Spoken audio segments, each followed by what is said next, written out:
Good morning, students. Today we are read our SST and our history chapter first.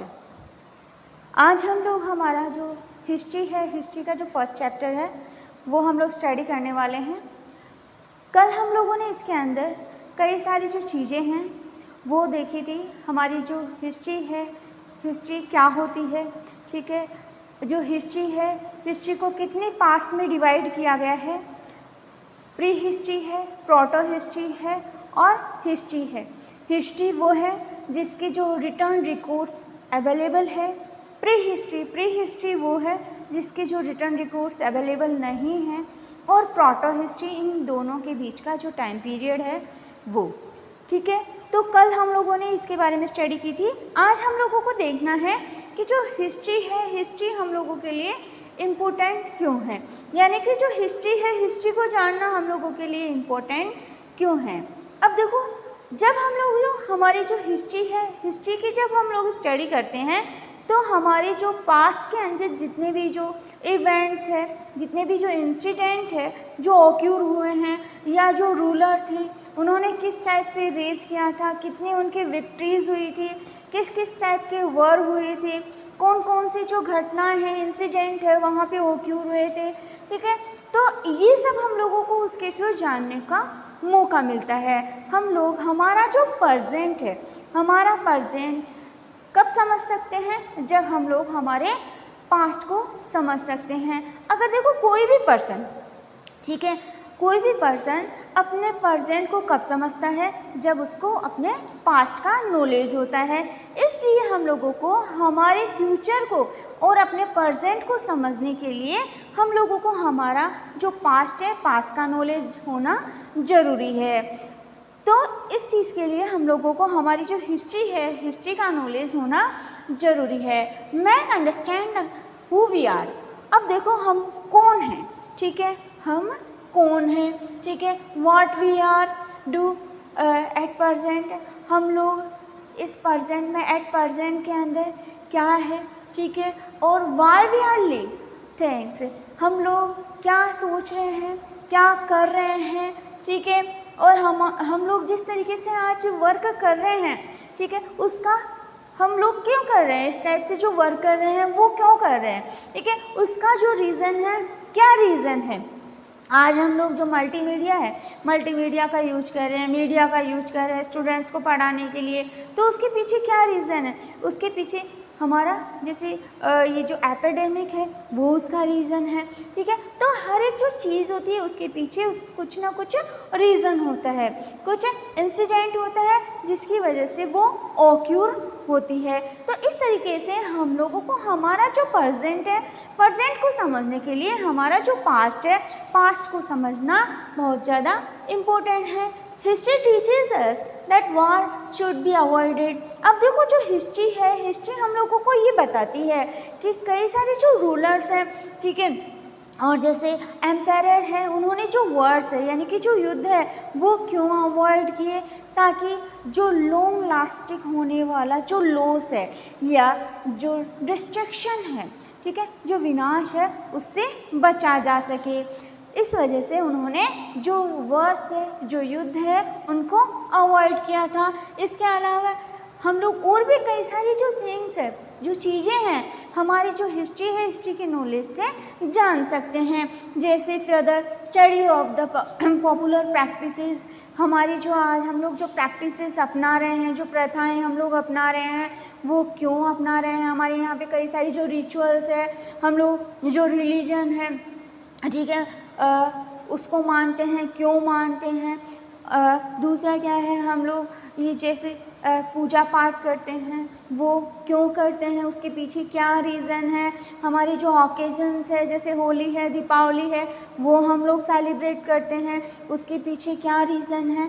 तो इस तरीके से हम लोगों को ये सब जानने के लिए, जैसे जो आइडियाज़ है, कई सारे जो आइडियाज़ है वो क्यों हम लोग सोचते हैं, क्यों मानते हैं, ठीक है। ट्रेडिशंस है, कई सारे ऐसे रिवाज है जिसको हम लोग फॉलो करते हैं, ठीक है। हमारे जो पेरेंट्स हैं, हमारे पेरेंट्स उसको फॉलो करते हैं, उसके पीछे क्या रीज़न है, वो एंशिएंट टाइम से अभी तक चले आ रहे हैं, उसके पीछे क्या रीज़न है, ठीक है।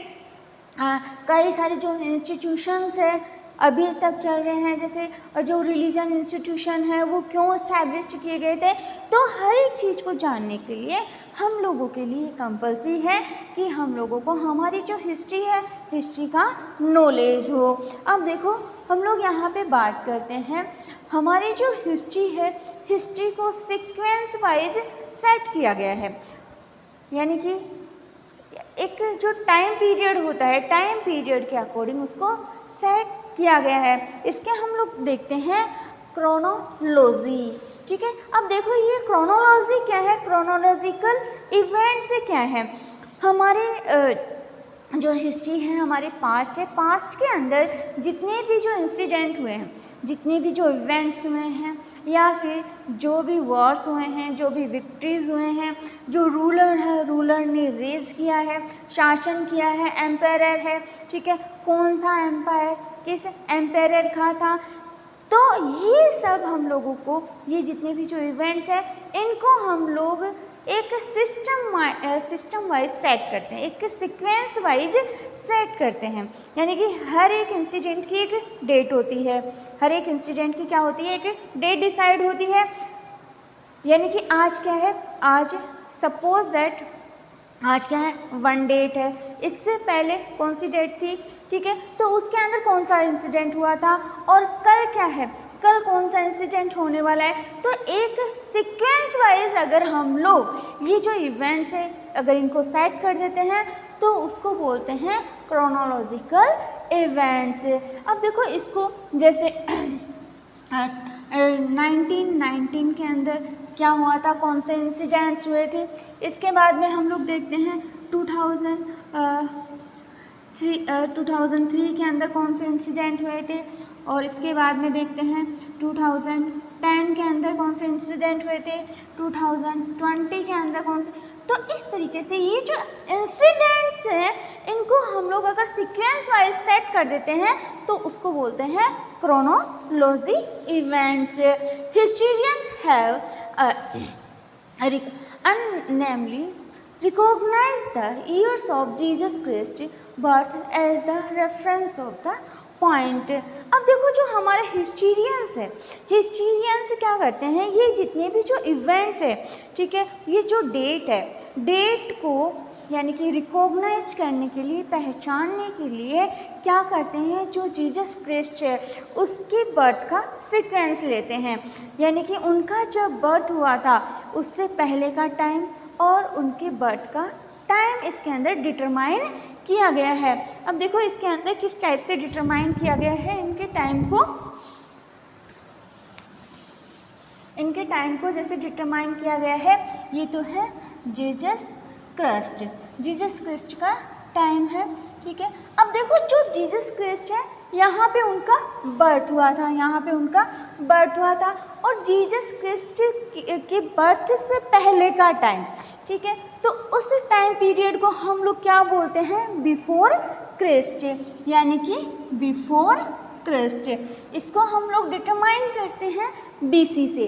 अब देखो यहाँ पे उनका बर्थ हुआ है, ठीक है, इसके बाद में ये जो टाइम ड्यूरेशन है, ठीक है, ये उल्टा चलता है। ये कैसे चलता है, ये अपोजिट वे के अंदर चलता है, ठीक है। तो इसके पीछे का जो टाइम है, जीसस क्राइस्ट के बर्थ से पहले का जो टाइम है उसको हम लोग काउंट करते हैं BCE के अंदर, बिफोर क्राइस्ट, ठीक है, BC के अंदर हम लोग इसको काउंट करते हैं। और जीसस क्राइस्ट के बर्थ के बाद का टाइम जो होता है उसको हम लोग बोलते हैं एनो डोमिन क्राइस्ट, यानी कि क्राइस्ट के बर्थ के बाद का टाइम। इसको हम लोग डिटरमाइन करते हैं AD से। किससे इसको डिटरमाइन करते हैं, हम लोग इसको AD से डिटरमाइन करते हैं, और इसको हम लोग CE भी बोल सकते हैं, इसको हम लोग CE भी बोल सकते हैं। तो इस तरीके से हमारे जो हिस्टोरियंस है उन्होंने जो टाइम पीरियड है उसके लिए रेफरेंस लिया है जीसस क्राइस्ट के बर्थ का। ओके, इसके बाद में हम लोग देखते हैं जो हमारी जो टाइमलाइन है, टाइमलाइन किस टाइप से डिसाइड की गई है।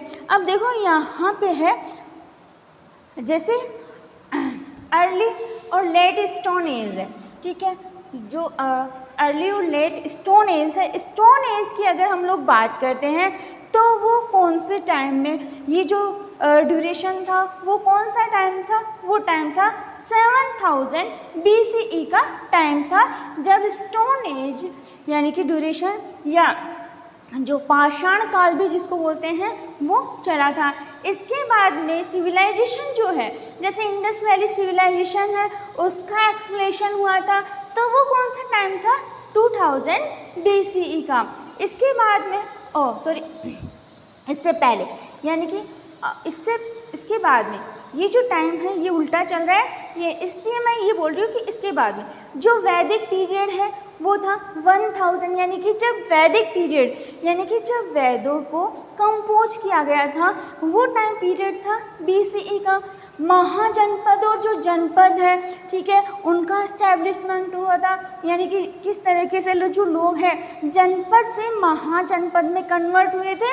और जो बुद्धिज्म और जो जैनिज्म है, ठीक है, उन रिलीजन्स का रेज हुआ था, उदय हुआ था, वो टाइम ड्यूरेशन कौन सा था 600 BCE। इसके बाद में हम लोग आते हैं फर्स्ट इंडियन एम्पायर या मौर्य एम्पायर भी जिसको बोल सकते हैं, वो था 322 BCE। इसके बाद में हम लोग चलते हैं अशोका रेज, ठीक है, जब जो अशोका रेज है यानी कि अशोक महान का जो शासन है वो चला था 272 BCE के अंदर। रेज ऑफ द संघ एंड द संगम एज। अब देखो जो संघ डायनेस्टी है या जो संघ है उसका जो रेज है, राइज ऑफ द संघ यानी कि जो संघ है, संघ का जो उदय है वो कब हुआ था, या जो संगम एज भी जिसको हम लोग बोल सकते हैं, संगम एज भी जिसको बोल सकते हैं वो थी 180 BC के अंदर। Rise of the Satvan dynasty, जो सतवाना डायनेस्टी है यानी कि जो सतवाना एम्पायर है उसका उदय कब हुआ था 30 BCE। अब देखो ये जो BC है, BCE यहाँ पे आके ख़त्म हो जाती है, ये जो इवेंट्स है यहाँ पे आके ख़त्म हो जाती है और यहाँ से स्टार्ट होती है CE, या इसको हम लोग AD के नाम से भी जानते हैं, कुषाण और इंडो ग्रीक। यानी कि जो कुषाणों का जो साम्राज्य है और जो इंडो ग्रीक्स है वो इसी समय यहाँ पे आए थे 50 सेंचुरी के अंदर। इसके बाद में हम लोग देखते हैं जो गुप्त एम्पायर और जो हर्षवर्धन है उनका जो रेज चला था वो चला था 320 CE को। जो चोला डायनेस्टी है, जो चोलास एम्पायर है वो चला था यहाँ पे 985 CE के अंदर, ठीक है। तो इस तरीके से हमारी जो टाइमलाइन है, टाइमलाइन के अंदर इंडिकेट किया गया है हमारी जो इंडिकेट किया गया है और उसको सीक्वेंस वाइज सेट किया गया है ताकि हम लोग हमारी जो हिस्ट्री का जो इवेंट्स है उसको हम लोग एक सीक्वेंस में समझ सके। अंडरस्टूड।